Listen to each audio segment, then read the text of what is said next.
Olá, concurseiro, concurseira, chegamos para mais um encontro e separamos o seguinte tema para estudarmos hoje: as contradições e virtudes de Hugo Chávez. A morte de Hugo Chávez foi tema dominante na imprensa brasileira e boa parte do mundo nessa semana que se passou.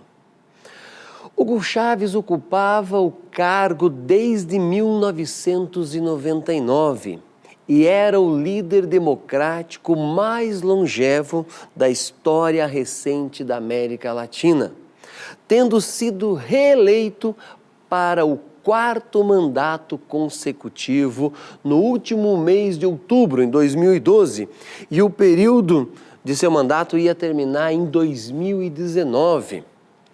Uma questão para você pensar e vale a pena refletir muito sobre ela, porque vai causar ainda longos debates pelo ano de 2013 e 2014 afora.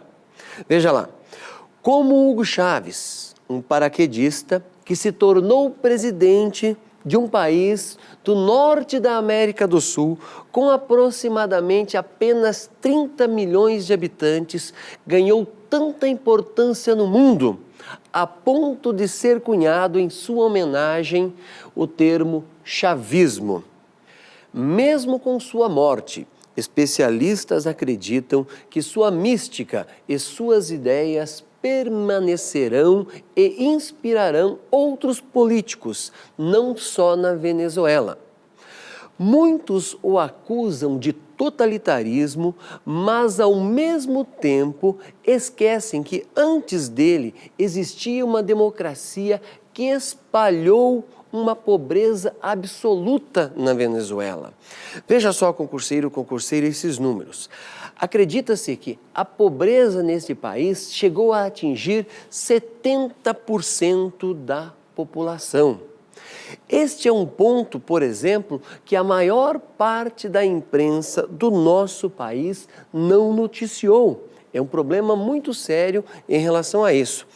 Vamos fazer o seguinte: agora eu quero que você analise duas revistas de circulação nacional e vamos analisar se essas revistas estavam transmitindo uma notícia ou estavam transmitindo uma ideia.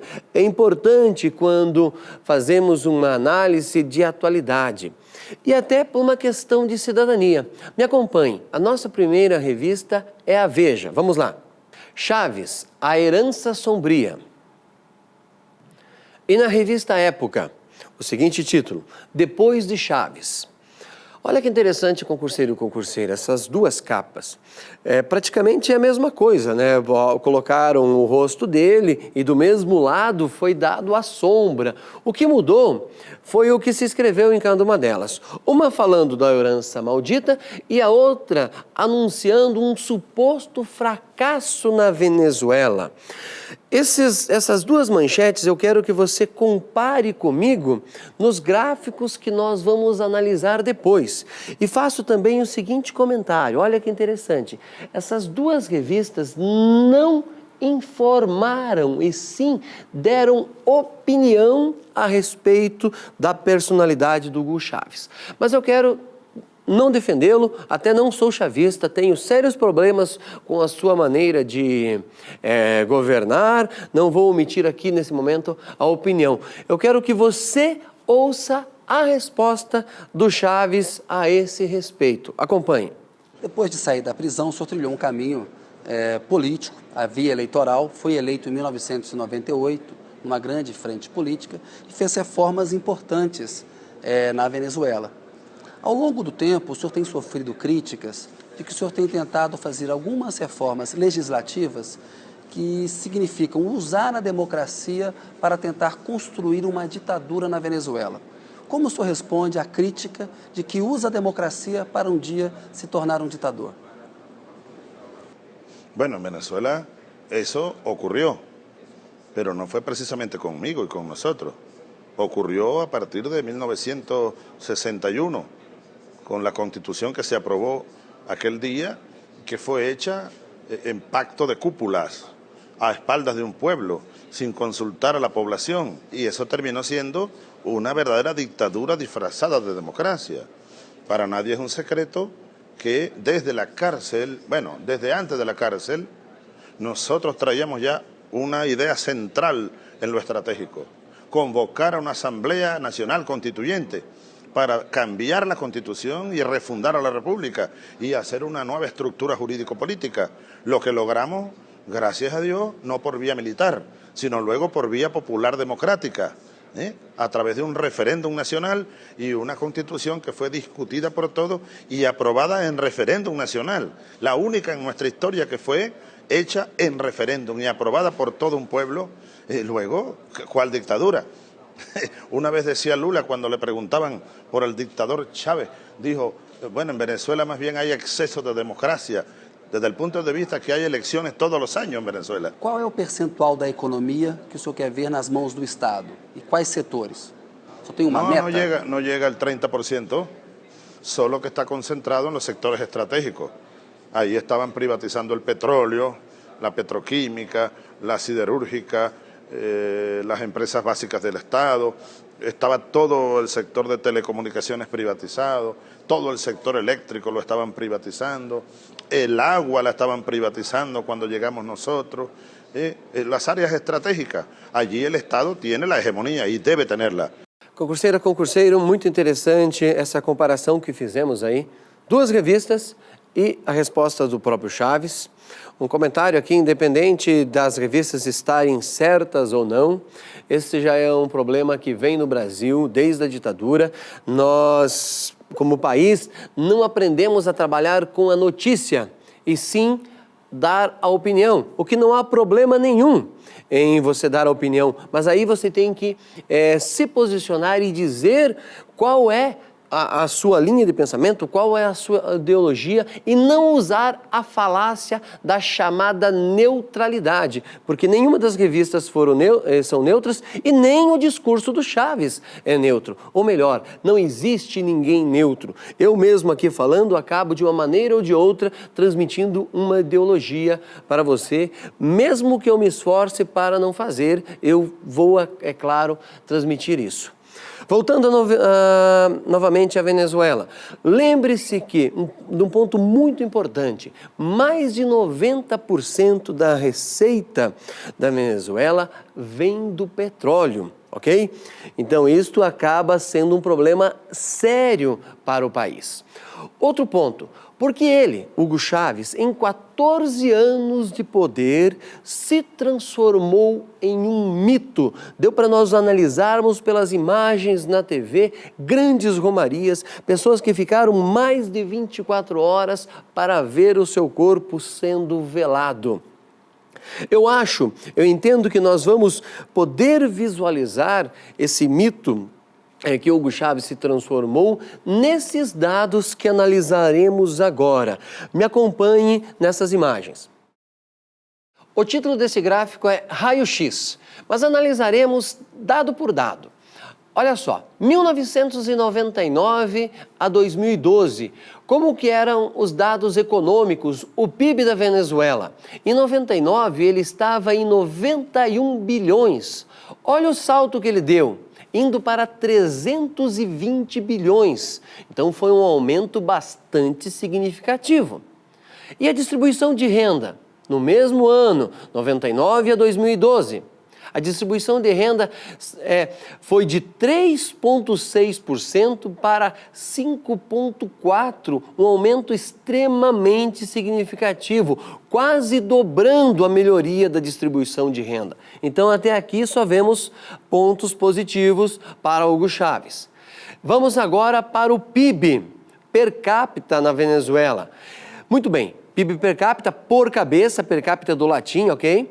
Saindo de 8,223 para 12.568, uma grande melhoria também. Agora, a mesma sequência de 1999 a 2012, desigualdade, o índice Gini. E veja só, de 0,46 para 0,39. Dá a impressão que é pouco, mas em percentagem, 0,46 para 0,39, diminuiu muito a desigualdade na Venezuela. Mais um ponto a favor de Chávez. Vamos ver um que é contrário a ele. Em 99, a inflação era de 20%, e permaneceu até 2012 praticamente no mesmo patamar, aumentou ali 20,1, mas a mudança é muito pequena.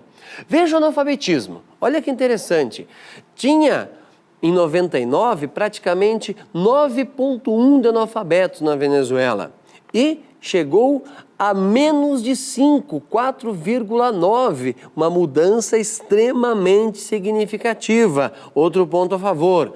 Vamos a um ponto negativo para o Chávez. Olha como é que estava a dívida externa da Venezuela em 1999. 37 bilhões. E aí ela chega perto de 100 bilhões, 95,6 bilhões no ano de 2012, um ponto contrário, uma dívida externa bastante grande, mais do que dobrando. E o Índice de Desenvolvimento Humano? Como é que estava o IDH, que analisa a longevidade, a saúde e a educação da população? Bastante parecido com o Índice Gini. Saiu de 0,656 para 0,735, uma boa melhora no IDH, outro ponto positivo. E o desemprego na Venezuela, analise lá, estava perto de 15, 14,9 e olha só, a diminuição é brutal, vindo para 5,9, menos de 6%, uma mudança extremamente significativa. E a mortalidade? Mortalidade infantil, crianças com menos de 5 anos por cada 1.000 habitantes. Vamos lá, de 19,15 para 13,95. E os indicadores sociais, concurseiro e concurseira? Veja lá. A pobreza de 49,4 para menos de 30, 29,5, também uma queda extremamente significativa.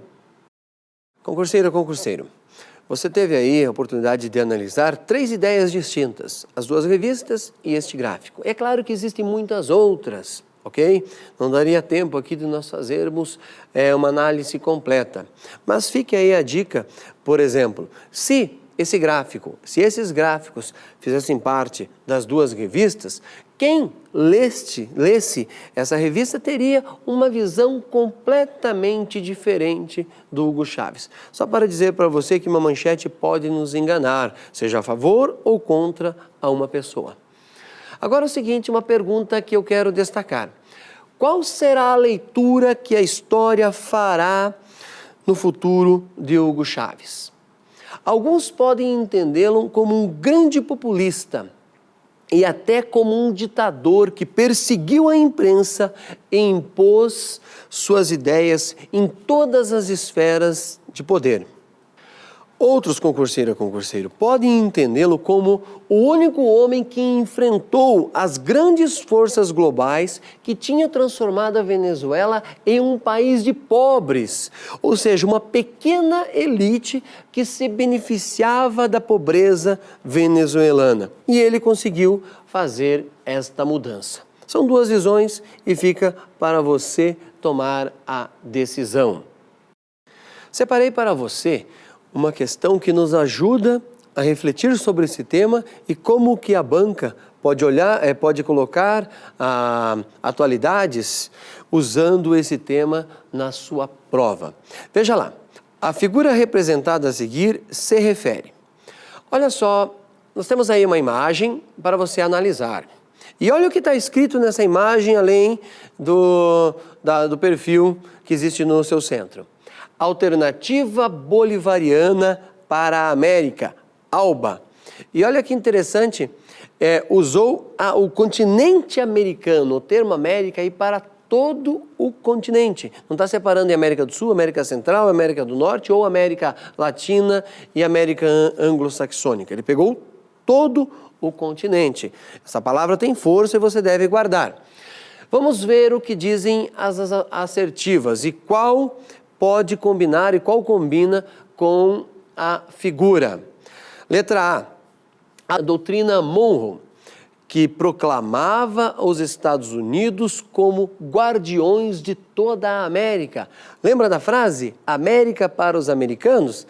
Esta é uma frase feita pelos Estados Unidos com a intenção de dominar todo o continente. Está fora da ideia proclamada por Chaves, então não é a alternativa A. Letra B, olha o que ela diz. A Guerra Fria, com intervenções, golpes e ditaduras que defendiam os interesses de grandes empresas norte-americanas. Olha, a Guerra Fria está relacionada ao conflito leste-oeste, ao conflito de duas ideologias, comunismo e capitalismo, URSS, União das Repúblicas Socialistas Soviéticas e Estados Unidos. Nada a ver com a figura que analisamos no início. Alternativa C, a queda do Muro de Berlim e o fim da União das Repúblicas Socialistas Soviéticas, URSS. Claro que também não é essa, concurseiro, concurseira. Isso aí está relacionado à Guerra Fria, como eu falei anteriormente. Vamos ver a D, o que diz seu enunciado? Ao ressurgimento do sonho de um líder que, como tantos outros, tinham na integração latino-americana uma de suas principais bandeiras de luta. Exatamente isso, Bolívar, bolivariano, ele tinha essa luta. Temos até a Copa Libertadores da América, que é uma homenagem aos líderes que lutaram pela libertação da América. Muitos não sabem disso, que esse campeonato de futebol tem justamente esta justificativa. Então, a letra D é a correta. Mas vamos ver o que existe de errado na letra E. O que diz seu enunciado? A nova geopolítica das nações, que está se materializando na América Latina em defesa do regime classista, imperialista e capitalista. Tudo ao contrário do que diz a alternativa anterior, que é a alternativa D, que nós falamos que é um sonho dos libertadores da América, e Hugo Chávez foi a pessoa que incorporou este personagem, que melhor fez isso e se transformou nesse mito, tanto para os que criticam como para os que elogiam. Mas vale a pena você fazer leituras ainda sobre isso e seguir essa linha que eu chamei a sua atenção, que eu provoquei para que você analisasse e ficasse atento e não se contente apenas com um meio de comunicação. Encerramos aqui esse nosso encontro, concurseira, concurseiro. Desejo a você ótimos estudos e, é claro, uma ótima prova. Até o próximo.